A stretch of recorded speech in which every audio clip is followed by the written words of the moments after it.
Hello, everybody, and welcome to another episode of The Psychology of Better Call Saul. Today I'm going to talk a little bit more about Lalo Salamanca, and this is definitely going to be related to the previous video I did on Lalo about his antisocial personality disorder.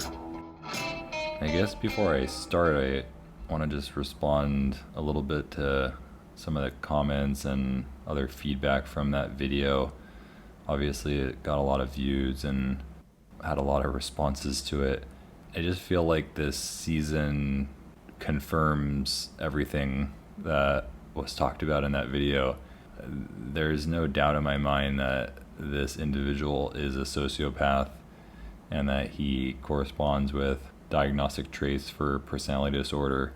I guess it's just strange to me to see some of the comments and what people say about him and how maybe they look up to him or they think he's a cool guy, I guess. I think a lot of that is trolling, but nevertheless, it's been interesting to watch. As far as a theme goes for this season with Lalo, the thing that keeps coming to my mind is how he is like a chameleon.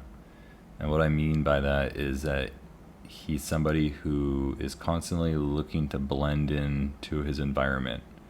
He's constantly putting on different faces and using different aspects of himself to take advantage of other people.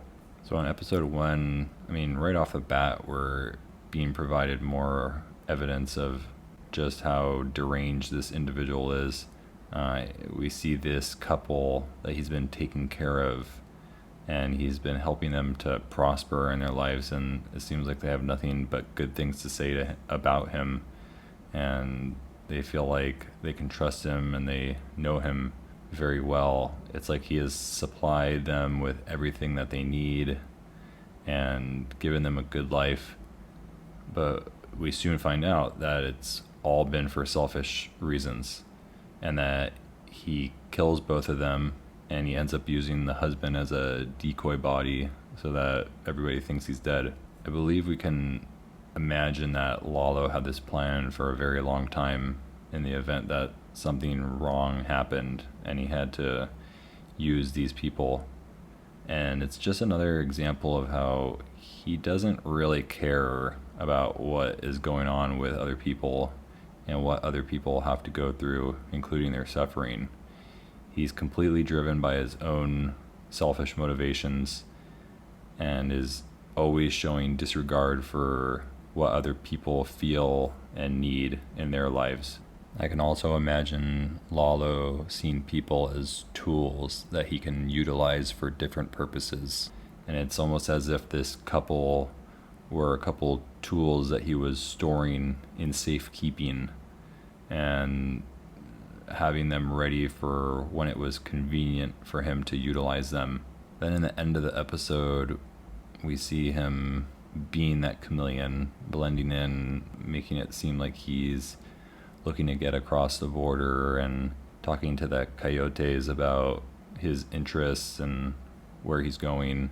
But we see again a man who just basically does what he wants at any time. He kills the coyotes and he lets everyone else go. I think it would be a mistake to believe that Lalo has sympathy for others because he let all those people in the truck go. It seems like the real reason he doesn't kill them is because it would be more trouble for him if he did kill them than if he didn't.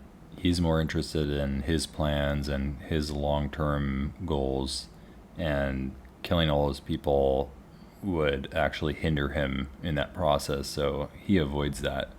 But that doesn't mean that he wouldn't have been happy to kill all of those people. Then in episode 5, this is really where that idea of the chameleon tag came to my mind when we see him in Germany. And he's really at his manipulative best here. He's being charismatic, convincing, charming. He's able to act like he's somebody completely different than who he is. And it's totally believable, and he's able to sucker Werner's wife into believing something that's untrue, and just seems like he's so good at that. He's so good at taking advantage of people and taking advantage of whatever trust they give to him. Once again, he's only focused on his goals and what that means for him, and it doesn't matter who he fools or what happens to the other person. It seems like Lalo might have no known set of morals, or perhaps he has a set of morals which are constantly shifting and liable to change at any given moment based on his own preferences, which basically means he doesn't have morals or any type of integrity as a human being. The whole thing is actually just really creepy. He's making people believe that he's nice and caring and a well-to-do person, and he's nothing of that. That's really what a true psychopath is doing a lot, and it's very scary because you never know who you're dealing with. You never know who that person actually is, because it's all an act and it's all designed, and that person is living that way 100% of the time. That's almost like true horror, because in true horror, your psychological landscape shifts rapidly. And when you're dealing with somebody like this, that would happen very quickly if you found out who that person was after them presenting a certain way for such a long time. And I think at the end of the episode, when Werner's wife returns to the house, it's similar to episode 1 in that he doesn't kill her. It's not because he doesn't want to. He actually probably does. He probably would love to shoot her in the head. It's because he knows that that's not a good move for him, because it's going to put more heat on him, and it's going to draw attention to him, and he doesn't want Gus on his scent at all. And so he doesn't kill her, just like he doesn't kill the travelers in the end of episode 1. But more than likely, that's something that he would be having the pleasure of doing if he had the opportunity to do so and it fit his agenda. One thing we have to remember about Lalo and any individual who might have some of these tendencies is they can still be very intelligent and very cunning and very logical and strategic. They're often looking ahead, way further ahead than other people are, and that lends itself to lack of emotion and lack of caring for other people too, because if you're always planning things out and you're always looking towards your future goals, it's very easy to then disregard feelings and disregard care for other people. Then in episode 6, we see another small instance of him blending in and being that chameleon, where he comes through the forest and he comes upon the man from Werner's crew, and it's like he never seems out of place. Obviously the man eventually figures out what's going on, but even that few seconds where this guy is kind of confused and is asking questions is giving Lalo enough time to set up and do what he needs to do. And he's just always using that ability to deceive others and to act like he is where he's supposed to be when he's not where he's supposed to be.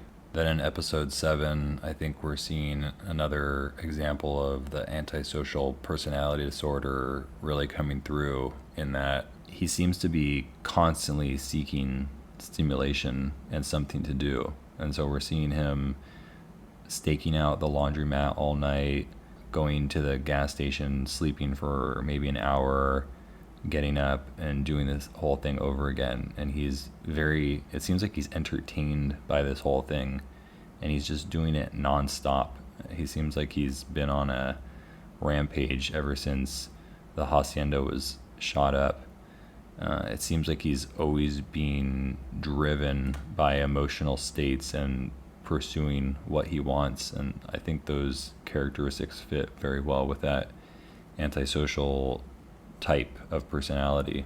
Then obviously in the end of episode 7, Lalo comes in and ends Howard's life.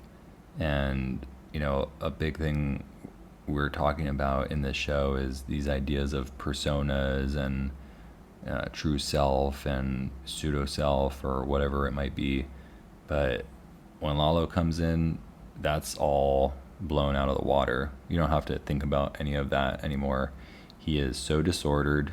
He is so on another level that we don't even have to think about persona, true self, any of that. That's all out the window because he is beyond repair. And we see the impact of that when he kills Howard. He's such a great character to have in the show because we have a lot of dysfunctional characters, but he is unlike any of the others that we see here. He has no moral compass. He has nothing guiding him on any type of potential constructive path. Everything about him is aimed at destruction. And this just makes me think of Sigmund Freud's idea of the death instinct, or Thanatos. And it seems like he has no ability for eros or love for other people or himself. And since he can't send the death instinct towards himself, in that he can't kill himself or he won't kill himself, all of his destructive urges are turned outwards towards people around him. And this manifests itself in aggression towards others, most likely reliving his old traumas from his childhood, and constant attempts to disrupt the harmony of others. He's just a perfect villain, somebody who is destroying other people's lives and is causing chaos and disorder. It makes for great tension in the show. And even though he's a horrible person, I love the fact that he's in the show, and I can't wait to see how his story comes to an end. So that's it for this episode of Psychology of Better Call Saul. Stay tuned. A couple more episodes coming up soon. Thanks for watching.